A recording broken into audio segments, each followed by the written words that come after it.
आप देख रहे हैं इंडिया न्यूज 13। चलिए देखते हैं उत्तर प्रदेश की 25 फटाफट बड़ी खबरों को।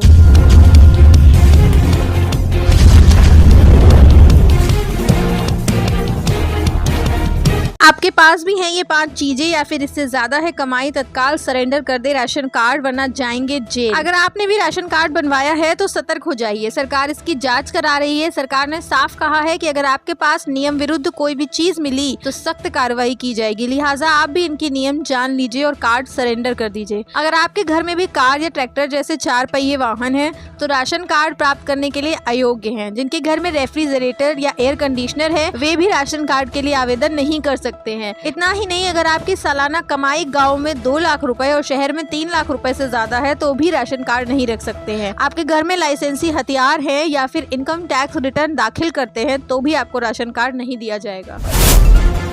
यूपी में 7,000 सरकारी पदों पर निकली भर्तियां, सीएम योगी ने लगाई मुहर, आवेदन हुए शुरू। उत्तर प्रदेश में सामुदायिक स्वास्थ्य अधिकारी के पदों पर 7,000 पदों पर विज्ञापन निकाल दिया गया है। जितने भी कैंडिडेट हैं 17 नवंबर तक आवेदन कर सकेंगे। चयन जो है सीबीटी परीक्षा के माध्यम से होगा, यानी ऑनलाइन परीक्षा आयोजित करवाई जाएगी। इसके लिए पूरी जानकारी विस्तृत रूप से बताई गई है। उत्तर प्रदेश में सामुदायिक स्वास्थ्य अधिकारी की भर्तियों का नोटिफिकेशन का अभ्यर्थियों को लंबे समय से इंतजार था, जो कि यूपी एनएचएम के माध्यम से 7,000 से अधिक पदों पर भर्तियों का नोटिफिकेशन निकाल दिया गया है।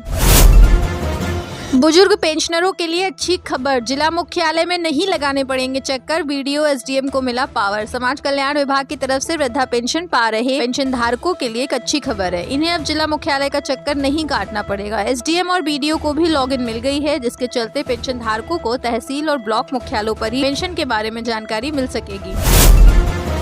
बनारस को पीछे छोड़ या जगह बनी यूपी का नंबर 1 पर्यटन केंद्र, टूटे सारे रिकॉर्ड। पर्यटन के मामले में अयोध्या यूपी का सबसे बड़ा आकर्षण केंद्र बन गया है। ये हम नहीं कह रहे बल्कि आंकड़े कह रहे हैं। अयोध्या ने वाराणसी को पीछे छोड़ दिया है। पर्यटन के मामले में यूपी में अयोध्या नंबर 1 पायदान पर है। गौरतलब है कि इस साल जून तक अयोध्या में 11 करोड़ पर्यटक पहुँचे, वहीं वाराणसी 4.61 करोड़ पर्यटक पहुँचे। राज्य पर्यटन विभाग द्वारा जारी आंकड़ों के मुताबिक उत्तर प्रदेश में जून तक लगभग 33 करोड़ पर्यटक आए। जून तक कुल 32 करोड़ 98,18,122 पर्यटक यूपी घूमने आए।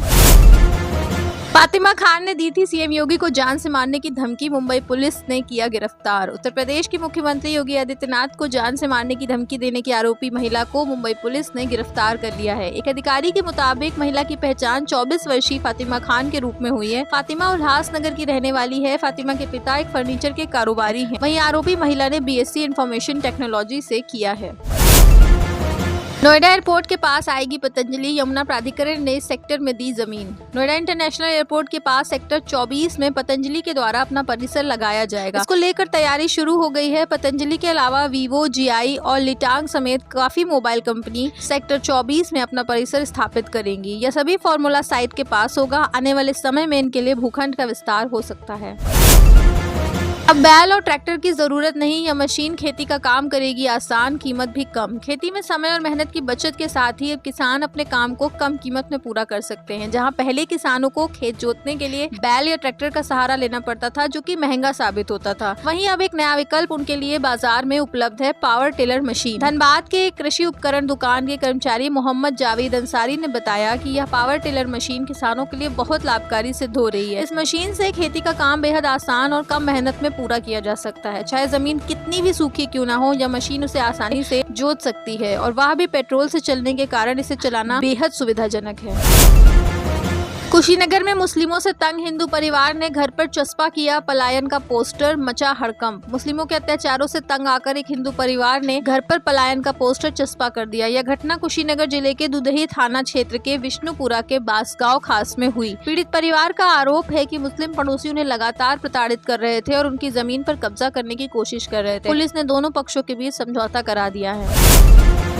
5% ब्याज पर बिना गारंटी 3 लाख का लोन, 15,000 रुपए की मदद, शानदार है ये सरकारी योजना। मोदी सरकार में एक ऐसी योजना की शुरुआत की जिसका लाभ गरीब परिवारों को मिल रहा है। यह स्कीम कम ब्याज पर बिना गारंटी लोन प्रोवाइड कराती है, साथ ही आर्थिक मदद के लिए 15,000 रुपए की मदद भी देती है। कम ब्याज पर लोन देने का मतलब गरीब परिवारों को कारोबार शुरू करने में मदद करना है। यह योजना 17 सितम्बर को शुरू हुई थी, जिसका नाम प्रधानमंत्री विश्वकर्मा योजना है। आइए जानते हैं इस योजना में आप कैसे अप्लाई कर सकते हैं। प्रधानमंत्री विश्वकर्मा योजना के तहत है सबसे बड़ा बेनिफिट ये होगा अगर कोई स्किल्ड व्यक्ति अपना खुद का कारोबार शुरू करना चाहता है और वित्तीय परेशानी के चलते दिक्कत आ रही है तो फिर वो इस स्कीम के तहत लोन के लिए अप्लाई कर सकता है। इसमें 3 लाख रुपए तक के लोन दिया जाता है।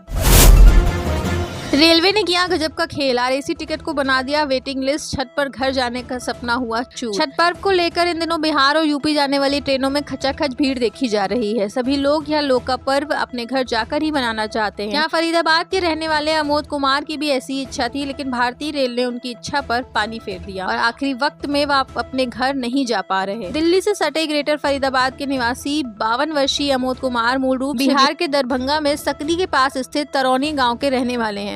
उन्होंने छठ पर घर जाने के लिए करीब 4 महीने पहले 6 जुलाई को स्वतंत्रता सेनानी एक्सप्रेस से टिकट कराया था। तब उन्हें जो टिकट मिला वह 124 वेटिंग था। हालांकि इतना लंबा वक्त रहने और छठ को लेकर रेलवे की तरफ की जाने वाली विशेष व्यवस्थाओं को देखते हुए उन्हें अपना टिकट कंफर्म होने की उम्मीद थी। कन्नौज में बनेगा देश का सबसे विशाल अशोक स्तंभ, 2 बीघा में होगा निर्माण, पर्यटन विभाग ने किया सर्वे। जिले में देश का सबसे विशाल अशोक स्तंभ बनेगा। 2 बीघा में बनने वाले 101 फीट ऊंचे अशोक स्तंभ के लिए पर्यटन विभाग ने सर्वे किया है। इसे बनाने के लिए मिर्जापुर के मूर्तिकार से संपर्क किया गया है। कन्नौज जिले में छिबरामऊ देहात के ग्राम लच्छीराम नगला में देश का सबसे विशाल 101 फीट ऊंचे अशोक स्तंभ का निर्माण कराया जाएगा। 2 बीघा में बनने वाले अशोक स्तंभ के लिए पर्यटन विभाग सर्वे कर चुका है। अभी देश का सबसे बड़ा यानी 30 फीट ऊंचा अशोक स्तंभ यमुनानगर के टोपरा कला गांव में स्थित है।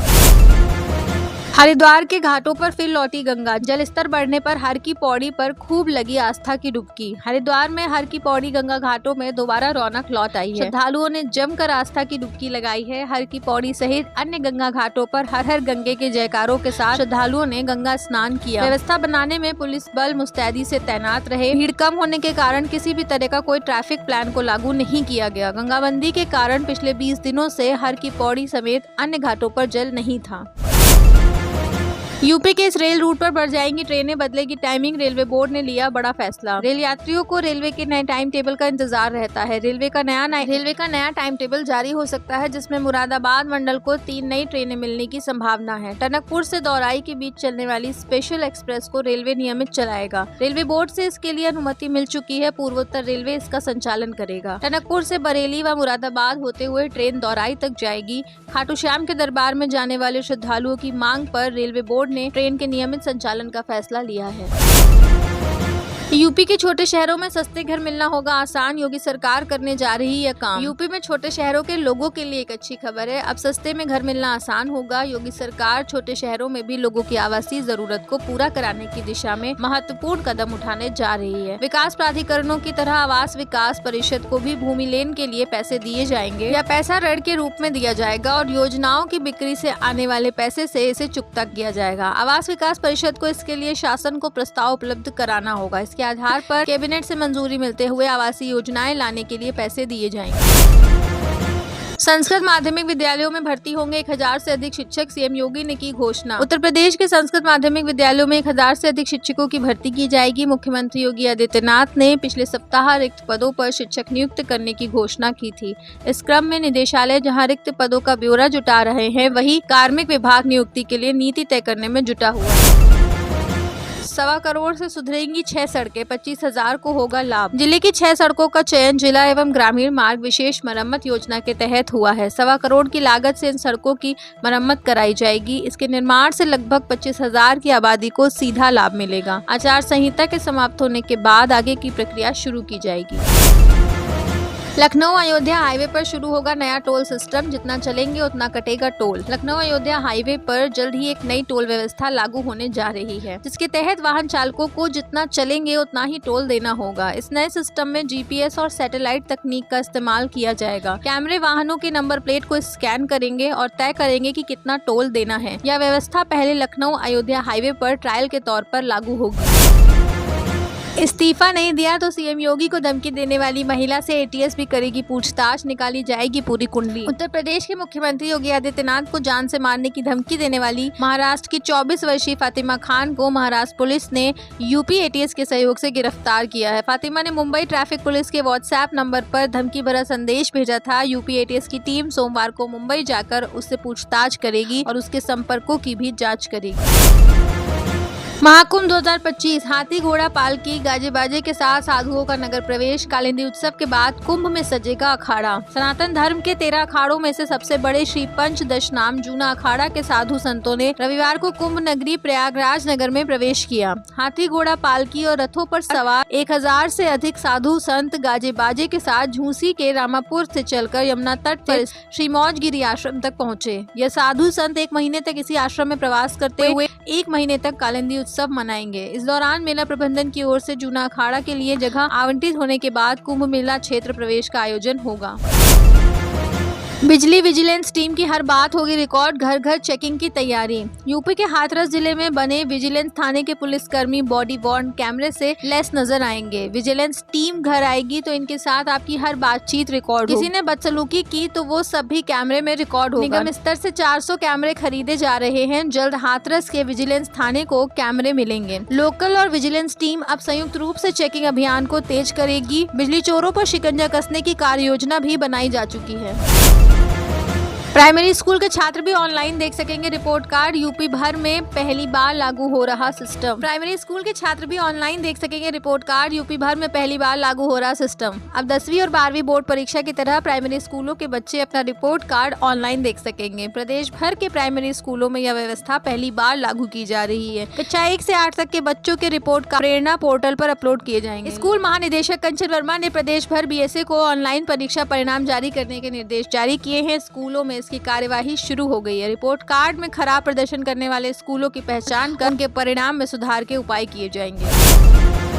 यूपी में प्राइवेट बसों और ट्रकों के लिए अलग बनेगी पार्किंग। परिवहन विभाग तैयार कर रहा प्रस्ताव। यूपी के शहरों व हाईवे पर जाम और हादसों से निपटने के लिए परिवहन विभाग निजी पार्किंग खोलने की तैयारी में जुटा हुआ है। अब निजी बसों और ट्रकों को सड़क किनारे नहीं खड़ा होने दिया जाएगा। इसके लिए ही तहसील व कस्बों के साथ ही शहरों में पार्किंग खोली जाएगी, जबकि ट्रकों के लिए हाईवे किनारे पार्किंग बनाई जाएगी। परिवहन विभाग ने इसके लिए प्रस्ताव तैयार कर लिया है। कुछ संशोधन किए जाने हैं। इसके बाद ही यह प्रस्ताव शासन को भेज दिया जाएगा। सीएम योगी ने दिल्ली में पीएम मोदी से की मुलाकात। मुंबई दिल्ली रूटों की ट्रेनें फुल। उत्तर प्रदेश के मुख्यमंत्री योगी आदित्यनाथ ने रविवार को प्रधानमंत्री नरेंद्र मोदी से मुलाकात की। यह मुलाकात ऐसे समय में हुई है जब राज्य सरकार जनवरी में होने वाले महाकुंभ और 13 नवंबर को होने वाले विधानसभा उपचुनाव की तैयारियों में जुटी है। बैठक के एजेंडे के बारे में भी अभी कोई आधिकारिक जानकारी नहीं दी गई है। योगी ने भारतीय जनता पार्टी के अध्यक्ष JP नड्डा से भी मुलाकात की।